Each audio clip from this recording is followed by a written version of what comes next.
ہر قسم کے روحانی جسمانی مسائل اور وظائف کے لیے پیر اقبال قریشی چینل کو سبسکرائب کریں۔ نحمده ونصلي على رسوله الكريم اما بعد فاعوذ بالله من الشیطان الرجیم بسم اللہ الرحمن الرحیم۔ ترکی کے شیخ المشائخ اور سلسلہ نقش بند دنیا کے سب سے عظیم شیخ، جو سلسلہ نقش بند کے اس وقت مجدد بھی تھے، پوری دنیا کے علماء مشائخ آپ سے ملاقات کرنا سعادت سمجھتے تھے۔ کمال اتہ ترک کے دور میں اسلام کے دفاع کے لیے نہایت صعوبتیں کاٹیں، ماریں کھائیں، اور کس تکلیف کے ساتھ اذیت برداشت کرتے ہوئے قرآن و سنت کی تبلیغ کی، اسلام کو ترکی سے ختم نہیں ہونے دیا، بلکہ اسلام کا دفاع کرتے ہوئے، جیل کاٹتے ہوئے، مار کھاتے ہوئے قرآن و سنت کی تبلیغ کو ہر گھر تک پہنچانے کی نیت کی۔ آپ کی یہ بہت بڑی کاوش تھی، اور ترک قوم اور امت مسلمہ آپ کی احسان مند ہے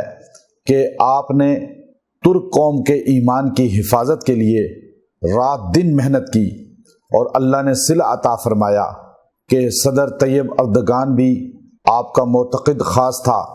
اور ترکی کے تمام عوام اور مشائخ آپ کو مرشد مانتے تھے،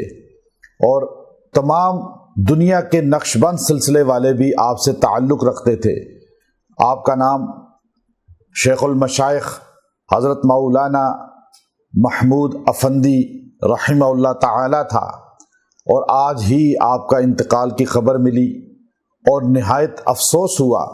چونکہ میرا حضرت سے ایک قلبی تعلق تھا۔ میں جب بھی ترکی جاتا تو حضرت سے ملاقات کرنا، حضرت کی خدمت میں حاضری دینا اکثر سعادت سمجھتا تھا، اور حضرت کے خدمت میں حاضری دے کر بہت روحانیت نصیب ہوتی تھی۔ حضرت کے پاس جب حاضری ہوتی، حضرت ہاتھ اٹھا کے جب دعا فرماتے، چونکہ مجذوب تھے اور بولنا بہت کم ہوتا تھا آپ کا، اور آپ جب یوں ہاتھ اٹھاتے تھے اور دعا کرتے تھے تو آپ کے قدموں میں بیٹھنا ہمیں اتنا سعادت والا لگتا تھا، اور اتنے دل کو ٹھنڈک پہنچتی تھی، اور دل گواہی دیتا تھا کہ یہ اللہ کا ولی اس وقت کا قطب ہے، ابدال ہے، اس لیے کہ ان کے کمرے میں جا کر ہی روحانیت نصیب ہو جاتی تھی۔ ملک پاکستان کے بڑے بڑے مشائخ، جس میں شیخ الاسلام حضرت مولانا مفتی محمد تقی عثمانی حفظ اللہ تعالی، اور حضرت مولانا پیر ذوالفقار نقشبندی حفظ اللہ تعالی، اور قائد وفاق حضرت مولانا قاری حنیف جلندری حفظ اللہ تعالی بھی آپ کے ہاں حاضری دے چکے ہیں اور آپ سے ملاقات کر چکے ہیں۔ اور جب ان کے پاس حاضری دی میں نے، تو آپ نے اپنی تفسیر ترک، جو ترکی زبان میں لکھی گئی تھی، وہ مجھے تحفتاً بھی پیش کی۔ آپ کے بیٹے بھی مجھے اس کا تحفہ دیتے ہوئے بڑی مسکرا رہے تھے، دعا دے رہے تھے۔ پھر آپ کے جو خلیفہ ہیں شیخ اسماعیل افندی حفظ اللہ تعالی، ان سے ہمارا بہت قلبی گہرا تعلق بن گیا، اور اکثر ہمارا رابطہ رہتا۔ حضرت کے انتقال کی خبر سن کر دل افسردہ تھا، تو میں نے شیخ اسماعیل افندی حفظ اللہ تعالی سے رابطہ کیا، تو آپ نے تصدیق کی کہ حضرت کا وصال ہو گیا، انا للہ و انا الیہ راجعون۔ اور حضرت کو اللہ نے کمال عزت مقبولیت عطا فرمائی تھی۔ دارالعلوم دیوبند نے حضرت مولانا محمود افندی حفظ اللہ تعالی کو مولانا قاسم ننوتوی ایوارڈ بھی دیا، اور پھر آپ جب حرم میں تشریف لے کر جاتے تو آپ کے گرد آپ کے مریدین کا ایسا حلقہ ہوتا کہ انسان دیکھ کر دھنگ رہ جاتا تھا۔ 10,000 سے زائد آپ کے ساتھ جو ہے وہ طواف کرنے والے ہوتے، آپ کے عقیدت مند، اور لاکھ تک تو آپ کے ساتھ عقیدت مندوں کو حج اور عمرے پر دیکھا گیا،